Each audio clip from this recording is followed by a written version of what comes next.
तो भाई लोग कैसे हो। आज मैं आप लोग के लिए नागराज और परमाणु का लास्ट भाग लेके आया हूँ, कयामत का। चलिए कहानी स्टार्ट करते हैं। लेकिन नागराज के स्टेडियम तक पहुँचने से पहले ही दिल्ली की आंख परमाणु की नज़र ने उस मुसीबत को भी देख लिया था और उसे रोकने की तैयारी भी कर ली थी। यह क्या हो रहा है? लेज़र बीम से बनी इस डांसर की आकृति पूरे स्टेडियम को तबाह कर रही है। लेकिन यह कैसे हो सकता है? क्योंकि एक तो ये सारी आकृतियाँ और उनकी हरकतें पूर्व नियोजित होती है और दूसरे ये लेज़र बीम इतनी कमज़ोर होती है कि एल्युमिनियम की सीट तक को न छेद सके। फिर इसमें ये शक्ति कैसे? ओह, स्टेडियम की दीवार नष्ट करने के बाद यह आकृति बाहर की तरफ जा रही है। वहां पर जाकर ये उत्पात मचा देगी, क्योंकि जिस भी चीज़ को ये छुएगी वह जलकर खाक हो जाएगी। मुझे इसे रोकना होगा। रोकने के लिए पकड़ने की ज़रूरत पड़ती है, और ऐसी चीज़ को कौन पकड़ सकता है जिसका स्पर्श ही घातक हो। पूरे शरीर में करंट से सनसनाहट दौड़ गई है। मेरी एस्बेस्टस की पोशाक ने मुझे लेज़र की उष्मा से तो बचा लिया, लेकिन लेज़र तरंगों की कंपनों से नहीं बचा पाया। मुझे संभलने में वक्त लगेगा, पर यह तो प्रकाश की गति से मुझे मारने के लिए बढ़ा चला आ रहा है। सिर्फ उस स्थान को झुलसा पाया जहां पर एक क्षण पहले तक परमाणु गिरा हुआ था। नागराज, बड़े सही वक्त पर आए दोस्त। अब मुझे कहना पड़ेगा कि मदद के लिए धन्यवाद वह तो गैरों को दिया जाता है परमाणु। अब तो तुम्हारे अपने हैं, हम तो तुम्हारे अपने हैं। गैर तो ये लेज़र गन है। वाह वाह, क्या अब क्या करें नागराज? इसको रोकने के लिए कोई उपाय भी तो हमारे पास नहीं है। उपाय भी निकल जाएगा परमाणु। इसको जरूर लेज़र मशीन द्वारा प्रक्षेपित किया जा रहा है। तुम इसको शहर की तरफ बढ़ने से रोको और मैं इस मुसीबत की जड़ को नष्ट करता हूँ, यानी लेज़र मशीन को। वाह वाह, क्या बंटवारा किया है काम का। खतरनाक वाला हिस्सा मुझे थमा दिया और आसान वाला खुद कर रहे हो। वह इसलिए परमाणु क्योंकि तुम्हारी शक्तियाँ इससे लड़ने के लिए ज़्यादा उपयुक्त है, मेरी नहीं। मैं तो मजाक कर रहा था नागराज। काम जितना खतरनाक हो उसे करने में मज़ा भी उतना ही आता है। इस पर परमाणु ब्लास्ट का वार करके देखता हूँ। लेकिन ओह, परमाणु ब्लास्ट ने लेज़र किरणों को जरा सा तोड़ा था, लेकिन लेज़र मशीन से आती प्रकाश किरणों ने उनको फिर से बना दिया है, और वह भी प्रकाश की स्पीड से। खैर, मेरे हमलों से एक फ़ायदा तो हुआ है, और वह यह कि स्टेडियम से बाहर भागना भूलकर मुझे मारने के लिए यहीं रुक गया है। लेकिन अब इसको रोकूं तो रोकूं कैसे? लेज़र किरणों को तो एक ही चीज़ रोक सकती है, शीशा, और वह भी कुछ देर के लिए। शायद उतनी देर में नागराज मशीन को नष्ट कर दे, लेकिन यहाँ पर शीशा आएगा कहाँ से? ये रेत का ढेर जिसे शायद स्टेडियम में कुछ निर्माण कार्य के लिए लाया गया है, इससे मेरा काम बन जाएगा, क्योंकि शीशा रेत को गर्म करके ही बनाया जाता है, और यहाँ पर रेत को गर्म करने का काम मेरे परमाणु ब्लास्ट करेंगे। लेकिन अभी नहीं। अभी तो मैं इन रेत से भरी बोरियों को हवा में उछाल कर लेज़र मैन की तरफ फेंकूंगा। बोरे तो जल जाएंगे, लेकिन हवा में उड़ते रेत के इन गुब्बारों पर मैं ऐसे कोणों से परमाणु ब्लास्ट के वार करूंगा कि इस गर्मी में पिघलकर जो शीशा बने वह प्रिज्म के रूप में ढलकर इसको अपनी कैद में ले ले। आज प्रिज्म की तीनों सतहें लेज़रमैन के शरीर को बना रही लेज़र किरणों को एक दूसरे की तरफ परिवर्तित करती रहेगी, और लेज़रमैन कुछ देर तक इसकी कैद में रहेगा। परमाणु तो कुछ पलों के लिए सफल हो गया था, लेकिन नागराज ने अपने काम को जितना आसान समझा था वह उतना था नहीं। इस लेज़र प्रोजेक्टर के चारों तरफ एक अदृश्य कवच चढ़ा हुआ है, फोर्स फील्ड का कवच। मेरे वार इसको भेद नहीं पा रहे हैं। इसको स्पर्श करने से तेज झटका भी लग रहा है। इसको नष्ट करने की कोशिश करने की बजाय मुझे उन तारों को तोड़ना चाहिए जो इस यंत्र तक बिजली पहुंचा रहे हैं। विद्युत का प्रवाह ठप होते ही यह मशीन भी ठप हो जाएगी। नागराज का तर्क तो सही था, लेकिन यह तर्क शायद मशीन बनाने से पहले ही सोच रखा था और उसको इलाज भी तैयार कर रखा था। ओह, लेज़र प्रोजेक्टर अभी भी चालू है, यानी इसके अंदर पावर बैकअप है। शायद बैटरी लगी है। अब मैं क्या करूं? एक कोशिश और कर सकता हूं। इस प्रोजेक्टर को इसके बेस सहित ही उखाड़ देता हूं। ऐसी कोशिश करते ही एक नया सिक्योरिटी सिस्टम चालू हो गया, और नागराज का वह प्रयास भी विफल हो गया। मैं इस प्रोजेक्टर को छू नहीं सकता, इसकी ऊर्जा बंद नहीं कर सकता, और इसको अपने स्थान से हटा भी नहीं सकता। अगर मैं इन लेज़र किरणों को किसी भी चीज़ से ढकने की कोशिश भी करूंगा तो वह चीज़ पल भर में खाक हो जाएगी। आखिर मैं इन किरणों को रोकूं तो कैसे? उधर परमाणु भी चकित हो रहा था। ओह, इसने अपनी गर्मी से प्रिज्म को भी पिघला डाला। नागराज क्या कर रहा है? वह लेज़र प्रोजेक्टर को नष्ट क्यों नहीं कर पा रहा है? जरूर कोई मुश्किल आ पड़ी होगी। नागराज, जब तक सफल ना हो जाए तब तक मुझे लेज़रमैन से जूझते रहना पड़ेगा, लेकिन जूझने के लिए शक्तियाँ बराबर की होनी चाहिए। यह लेज़र तरंगों से बना है। मुझे अपने एटॉमिक कणों के रूप में इससे टकराना होगा। देखते हैं कि एटॉमिक कणों और लेज़र तरंगों का टकराव क्या रंग लाता है। दोनों अद्भुत आकृतियों के टकराव से निकली ऊर्जा की चिंगारियां पूरे वातावरण को दमकाने लगी। ओह, सिर्फ लेजर मैन नजर आ रहा है, लेकिन चिंगारिया से पूरे स्टेडियम चमक रहा है। जरूर परमाणु अपने आप को परमाणु कणों में बदलकर इससे टकरा रहा है। शायद परमाणु ज़्यादा देर तक इस लेजर मैन के सामने टिक ना पाए। मुझे जल्दी से जल्दी लेजर मैन को नष्ट करने का तरीका ढूंढना होगा। लेकिन लेजर मैन तो एक बेजान चीज़ है, ये अपने आप पर हमला नहीं बोल सकता, क्योंकि ये लेजर आक्रिया तो कंप्यूटर द्वारा पैदा की जाती है, जिनकी हर हरकत कंप्यूटर में पहले से ही भरी होती है। लेकिन लेजर मैन तो हमारी हरकतों के हिसाब से लड़ रहा है। ऐसी चीज़ किसी भी कंप्यूटर में पहले से नहीं भरी जा सकती। इसे ज़रूर कोई चला रहा है, शायद साकुरा। नहीं, अगर वह जादू होता तो अब तक उसके ग्रह वाले ये हंगामा देख चुके होते और यहाँ पर आ चुके होते। ये जादू नहीं है, फिर ये है क्या? इस लेजरमैन को अगर कोई संचालित कर रहा है तो वह आसपास ही है, और जल्दी ही मेरे जासूस सर्प उसे ढूंढ मिल गए संकेत। वह यहीं पर है, इस टावर के बेस में छिपा हुआ है वह शैतान। एक भीषण वार से फर्श तोड़ता हुआ नागराज उस टावर बेस की तरफ लपका और कुछ ही पलों बाद वह उस शख्स के सामने खड़ा था। ये साकुरा नहीं, कोई और ही है। चेहरे पर जोकर जैसा मुखौटा चढ़ाए हुए है और यह जैसी हरकतें कर रहा है वह लेजर डांसिंग मैन भी वैसी हरकतें कर रहा है।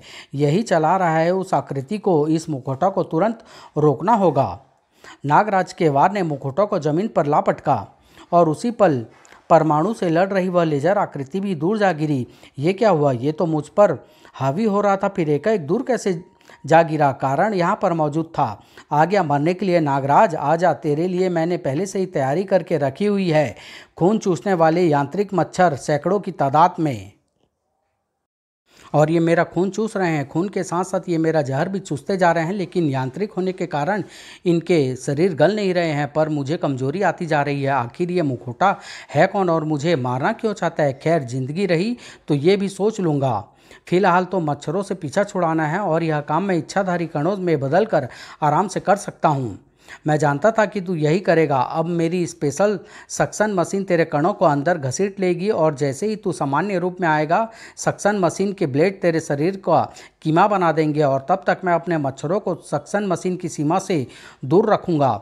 ओह, अगर मैं सामान्य रूप में आया तो ये मच्छर मेरा जहर चूस लेंगे, और अगर कण रूप में एक पल भी और रहा तो ये सक्शन मशीन मुझे खींच लेगी। इधर कुआं है, उधर खाई, क्या करूं?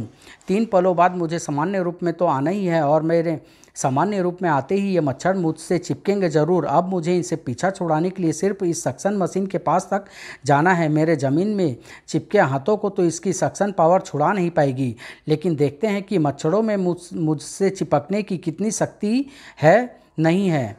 मच्छरों को सक्शन मशीन तेजी से खींचने लगी और उनके सैकड़ों मशीनी शरीर सक्शन मशीन में फंस कर उसको जाम करने लगे। नागराज की एक मुसीबत नहीं, उसको दूसरी मुसीबत से छुटकारा दिला दिया था। और इससे पहले कि मुखौटा अगले वार के लिए अपने आप को तैयार कर पाता, नागराज ने अपना वार कर दिया। तेरे यंत्र बहुत खतरनाक है मुखौटा, लेकिन अब जिससे तू इन खतरनाक यंत्रों को चला रहा है वह बेल्ट ही तेरे शरीर पर नहीं रहेगी। अब होगी नागराज के जूतों के नीचे। टूटी फूटी हालत में बेल्ट के टूटते ही लेजर प्रोजेक्टर का कंट्रोल भी खत्म हो गया, और लेजर प्रोजेक्टर के ढप होते ही लेजरमैन भी लुप्त हो गया। लेजरमैन गायब। वाह, यानी नागराज ने अपना काम कर दिया है। अभी उसे ढूंढकर उसकी पीठ थपथपाता हूँ। नागराज, नागराज, कहाँ हो तुम? परमाणु आ रहा है, यानी अब तुम 2 हो और मैं 1। अब मैं यहाँ नहीं रुकूंगा। भागोगे कहाँ मुखौटा? भागने के सारे रास्ते तो बंद है। मुखौटा के लिए हवाई भी रास्ता छोड़ देती है नागराज। अरे अरे, यह तो हवा में दरवाज़ा बनाकर उसमें घुस रहा है। मुझे इसे रोकना होगा। लेकिन मुखौटा नागराज से ज़्यादा फुर्तीला था। ओह, मुझे इस पर विष फूंकार छोड़कर इसको पहले ही बेहोश कर देना चाहिए था। लेकिन अब क्या हो सकता है? अब तो वह गायब हो चुका है। क्या हुआ नागराज? तुम जीत कर भी चिंतित दिखाई दे रहे हो। यह अधूरी जीत है परमाणु, क्योंकि मुख्य विलेन मुखौटा तो हमारे हाथों से निकल भागा है। मुखौटा? ये कौन है? जवाब में नागराज पूरा घटनाक्रम सुनाता चला गया। ओह, एक नई मुसीबत। पर यह मुखौटा कौन हो सकता है जो तुमको और मुझको मारना चाहता है? न तो तुम इसे जानते हो और न ही मैं। हम लोग मुखौटा को नहीं जानते परमाणु, लेकिन शायद मुखौटे के पीछे छिपे चेहरे को जानते हो। काश मैं उसका चेहरा देख पाता। ओह, मेरा एक ज़रूरी मैसेज आ रहा है नागराज, मुझे जाना होगा। मैसेज प्रोबोट का है और अर्जेंट है, वह मुझे ट्रांसमिट कर रहा है। लेकिन ऐसा क्या हो सकता है जिसने प्रोबोट को मुझे एकाएक फ्यूजन चैम्बर में बुलाने पर मजबूर कर दिया है? जवाब परमाणु के पैरों तले से ज़मीन खिसकाने वाला था। और परमाणु, वैसे तो मुझे तुमको अस्पताल पहुंचने के लिए कहना चाहिए था, लेकिन मैंने तुमको यहाँ पर पहले बुलाना ज़्यादा उचित समझा। अस्पताल पहुंचने के लिए? क्या हुआ? प्रोफेसर तो ठीक है ना? ज़रूरत से ज़्यादा ठीक है परमाणु। वे अस्पताल से लापता हैं। लापता यानी उनका अपहरण हो गया है? नहीं, उनको अस्पताल के बैक गेट के चौकीदार ने जाते हुए देखा था। रोकने की कोशिश भी की थी, लेकिन प्रोफेसर ने उसको बेहोश कर दिया। इसका मतलब प्रोफेसर अपने आप चल सकते हैं, वे कोमा से बाहर आ गए हैं। ये तो खुशी की बात है प्रोबोट, लेकिन वे इस तरह से क्यों चले गए? और गए तो यहाँ पर क्यों नहीं आए? मैं नहीं जानता कि प्रोफेसर का कोमा से बाहर आना खुशी की बात है या दुख की बात। वैसे मैं इतना अंदाज़ा ज़रूर लगा सकता हूँ कि वे क्या कर रहे हैं। बताता हूँ। तुम यह तो जानते ही हो कि मैंने लेजरमैन को स्टेडियम में उत्पात मचाते देखकर तुमको उसकी सूचना दी थी। और फिर जब तुम नागराज के पास टावर में पहुँचे तो मैंने तुम्हारे माध्यम से नागराज और तुम्हारी बातें भी सुनी और मुखोटा नाम के विलेन के बारे में जाना। यह भी जाना कि वह लेजरमैन उसी मुखोटा की रचना थी।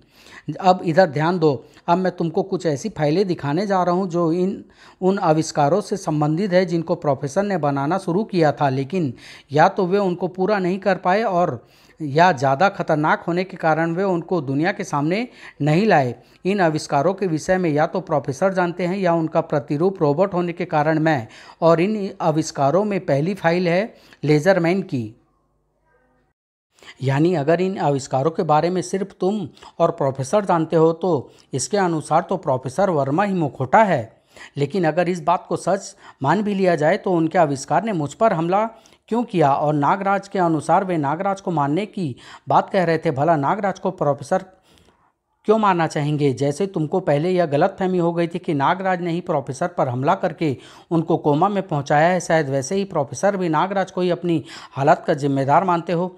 यह भी हो सकता है कि ब्रेन ऑपरेशन ने उन पर यह असर डाला हो और अब वे अपनी वैज्ञानिक क्षमता का गलत उपयोग कर रहे हो सकता है कि प्रोफेसर वर्मा मुखोटा ही न होने की तो कुछ भी हो सकता है परमाणु, लेकिन सच्चाई तो मुखोटा के मिलने पर ही पता लग सकेगी। मुझे प्रोफेसर वर्मा या मुखोटा में से किसी एक को तुरंत तलाश करना होगा प्रोबोट। अगर दोनों एक ही हैं और अगर प्रोफेसर ने दोबारा नागराज पर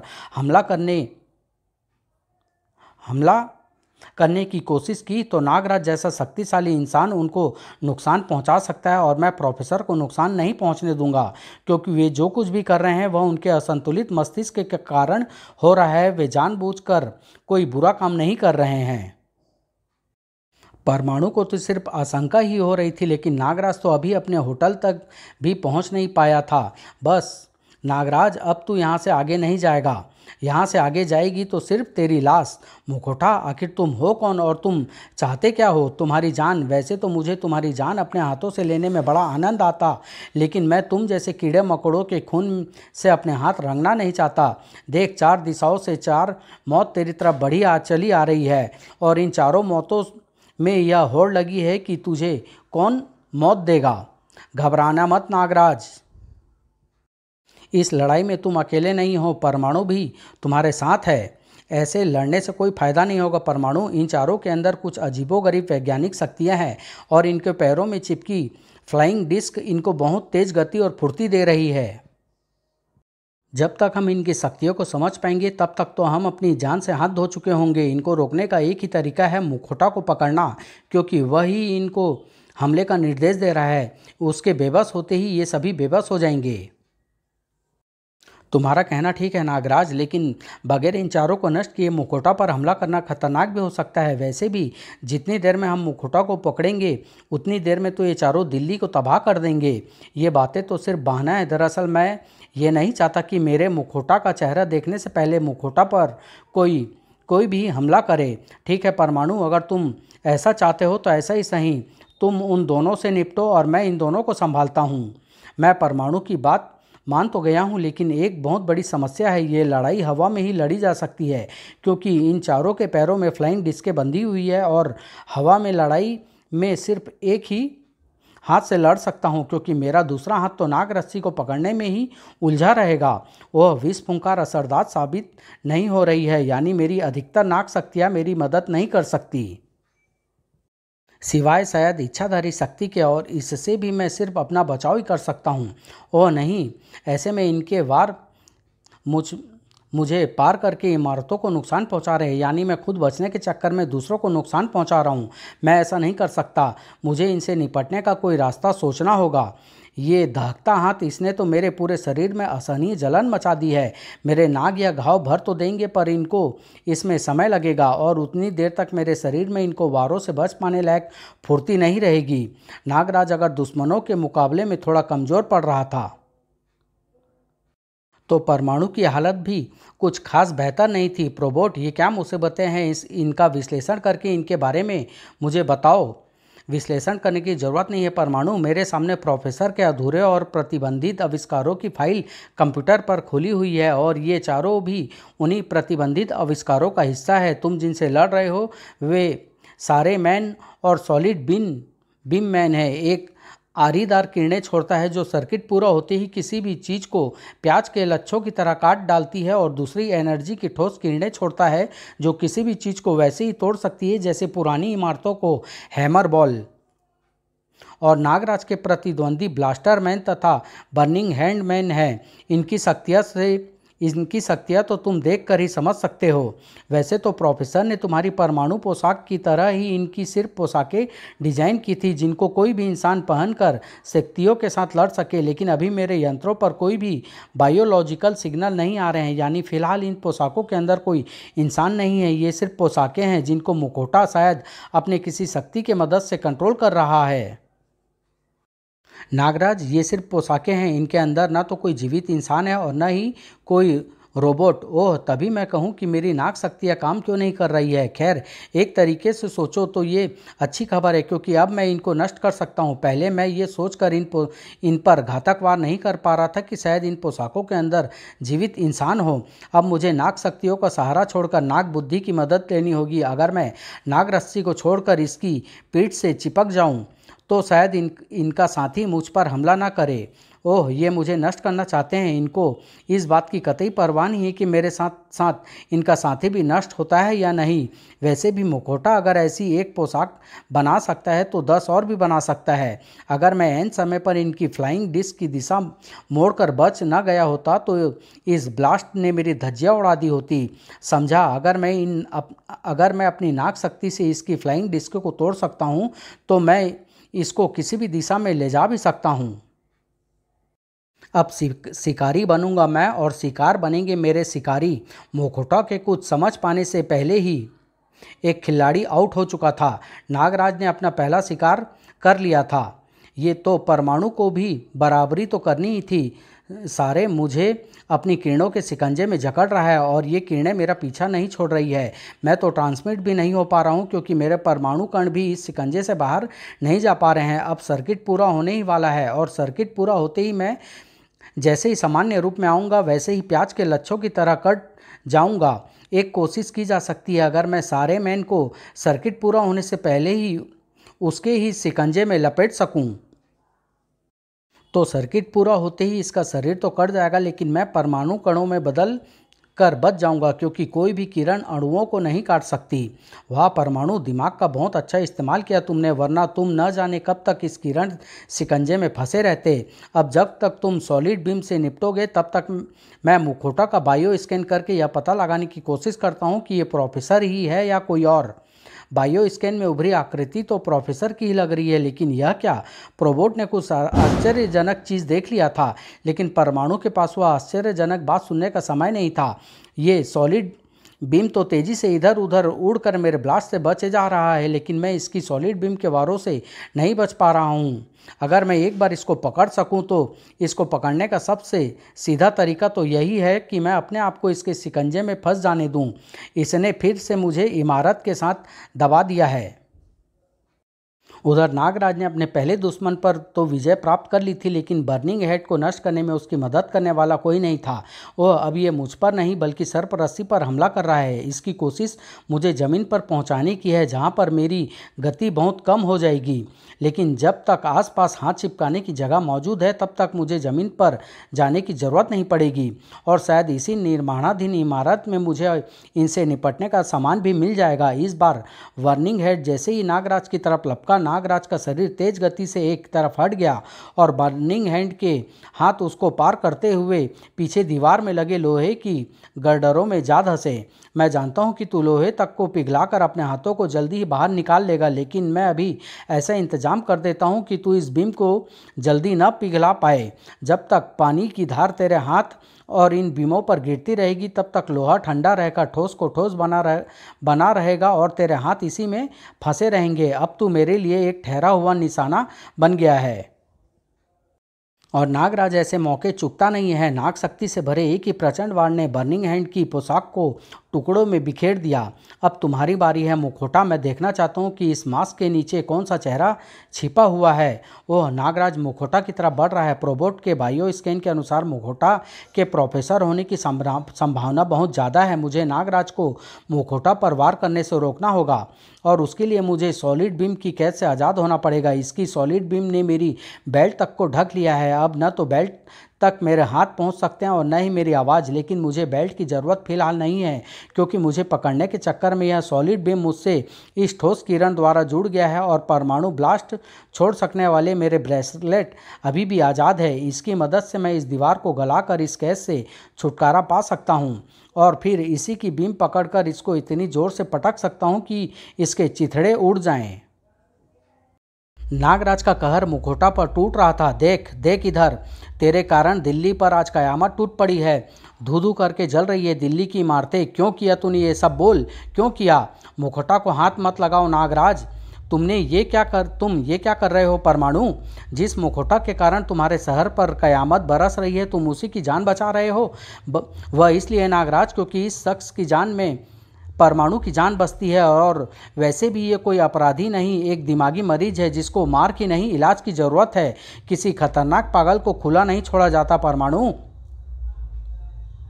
और अगर तुमने इस खतरनाक अपराधी को बचाने की ठान ली है तो नागराज इस वक्त तुम्हारा भी दुश्मन है परमाणु।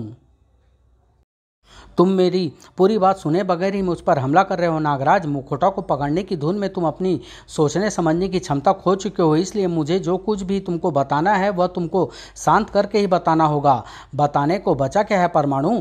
यह तो स्पष्ट है कि मुखौटा चाहे जो भी हो, उसके इरादे विनाशकारी है और विनाशकारी इरादे रखने वालों को विनाश कर देना ही न्याय है। अगर तुम यही चाहते हो तो लो, कर दो इनका विनाश, खत्म कर दो इनको, वरना इनको बचाने के लिए कहीं मुझे अपने हाथ तुम्हारे खून से न रंगने पड़े। प्रोफेसर वर्मा, तुम्हारे रचयिता प्रोफेसर वर्मा, ये मुखौटा है, लेकिन क्यों? और ये मुझे और साथ में तुमको भी क्यों मारना चाहते हैं? मारने का तो मुझे पता नहीं, लेकिन इनकी इस हालत के कारण मैं तुमको ज़रूर बता सकता हूँ। परमाणु नागराज को प्रोफेसर के ऑपरेशन की कहानी सुनाता चला गया। ओह, यानी ये अपने दिमाग में हो रही अजीबोगरीब प्रतिक्रिया के कारण ऐसे हो गए हैं। तब तो इनको तुरंत वापस अस्पताल पहुंचाने की ज़रूरत है। यही तो मैं तुमको समझाना चाह रहा था नागराज। अब उसका समय खत्म हो गया है मेरे बच्चों, क्योंकि अब अस्पताल के मुर्दा घर पहुंचने की बारी तुम दोनों की है। हे भगवान, यह तो मेरी ही पोशाक है और ये हम पर हमला कर रही है। प्रोफेसर ने इतनी जल्दी हवा में से ये पूरी पोशाक कैसे बना दी? इसकी चिंता मत करो, फिलहाल तो मुझे ये दिखाओ कि तुम लोग कब तक बचते रह सकते हो, क्योंकि अब मैं रहूँगा नहीं।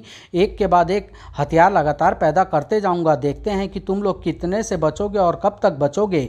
बचना तो अब तुझे पड़ेगा, क्योंकि प्रोबोट पहली बार फ्यूजन चैम्बर से बाहर निकलकर अपने फर्ज को निभाने आ गया है। परमाणु की मदद करने का फर्ज, जिसके लिए प्रोफेसर ने खुद प्रोबोट की रचना की थी। ये कैसा खोल है जो मुझे दबा रहा है? ये कॉम्पैक्टर रेंज का खोल है प्रोफेसर के ही आविष्कार को न पहचान कर तूने मेरे शक को यकीन में बदल दिया है। ये क्या कर रहे हो प्रोबोट? तुम प्रोफेसर पर हमला क्यों कर रहे हो? अभी पता चल जाएगा परमाणु। जब यह अपने ऊपर पड़ रहे दबाव से बौखलाकर यह बड़ा रूप छोड़कर अपने असली रूप में आ जाएगा, जादूगर साकुरा के रूप में। मैंने अपने बायो स्कैन में इसकी भी आकृति देखी थी। इसी से मैं समझ गया कि यह प्रोफेसर के रूप में साकुरा है। साकुरा, ये तो साकुरा है, लेकिन ये प्रोफेसर के आविष्कारों को कैसे पैदा कर पा रहा था? क्योंकि तुम्हारा प्रोफेसर मेरे कब्जे में है, साकुरा के कब्जे में, लेकिन उसे मैंने कहाँ पर छिपा रखा है, इसका पता लगाने के लिए तुमको 10 जन्म और लेने पड़ेंगे। जब तूने मेरी सिप और साकुरा रत्न को नष्ट करके मेरी शक्तियाँ सीमित कर दी और मुझे भागने पर विवश कर दिया, तो मैंने तुझे सबसे पहले खत्म करने की ठान ली। मुश्किलें दो थी, एक तो मेरी जादुई शक्ति सीमित हो गई थी और दूसरे जादुई शक्ति का इस्तेमाल करते ही मुझे ढूंढ रहे मेरे ग्रह के योद्धा मुझे धर दबोचते। फिर भी मैं मौके की ताक में लगा रहा और वह मौका मुझे तब मिला जब अगली सुबह मैं तेरा पीछा करता करता प्रोफेसर तक जा पहुंचा। पहले तो मैंने सोचा कि उसे खत्म करके तुझे तड़पाऊंगा और तेरी तड़पन का मजा लूंगा, लेकिन प्रोफेसर के दिमाग को नष्ट करने की कोशिश में मुझे उसके दिमाग में घातक हथियारों की अद्भुत जानकारी मिली। बस मेरा काम हो गया। मेरे पास इतनी जादुई शक्तियाँ तो बची थी कि मैं उन आविष्कारों को जादुई शक्ति से बना सकूं। तकनीकी ज्ञान प्रोफेसर का दिमाग दे रहा था और उनको हवा के कणों से बना रही थी मेरी जादुई शक्ति। मुखौटा का रूप तुम सबको भी भ्रम में डालने के लिए था और मेरे दुश्मन जादूगर योद्धाओं को भी। मेरा दिमाग अभी भी प्रोफेसर के दिमाग के संपर्क में है। मैं अभी भी उसमें से नए नए आविष्कार पढ़ रहा हूँ और उनको बनाने से मुझे कोई रोक नहीं सकता। ये टीन का डिब्बा भी नहीं, मुझे टीन का डिब्बा नहीं, प्रोबोट कहते हैं। साकुरा यानी प्रोफेसर का रोबोट, उनका अपना प्रतिरूप। उन्होंने मेरे दिमाग सर्किट को भी अपने मस्तिष्क के अनुरूप ही बनाया है। जो तू प्रोफेसर का दिमाग पढ़कर जान पा रहा है वह मैं भी जानता हूँ। अगर तू उन आविष्कारों को बनाने का तरीका जानता है तो मैं उनको तोड़ने का तरीका भी जानता हूँ। साकुरा प्रोबोट से उलझा हुआ था और नागराज तथा परमाणु पोशाक से भिड़े हुए थे। ये ड्रेस हूबहू मेरी ड्रेस जैसी है नागराज, इसलिए मेरा कोई भी वार इस पर असर नहीं डाल पा रहा। ये पोशाक किस चीज़ की बनी है परमाणु? इस पर न तो मेरे ध्वंसक सर्प असर डाल पा रहे हैं और न ही तुम्हारे ब्लास्ट। ये एस्बेस्टस और नाइलो स्टील के तारों द्वारा बुनी गई ड्रेस है नागराज, ठीक वैसे ही जैसे होजरी या स्वेटर की बुनाई की जाती है। कोई भी वार इसको तोड़ने के बाद ही इनको पार कर सकता है, पहले नहीं।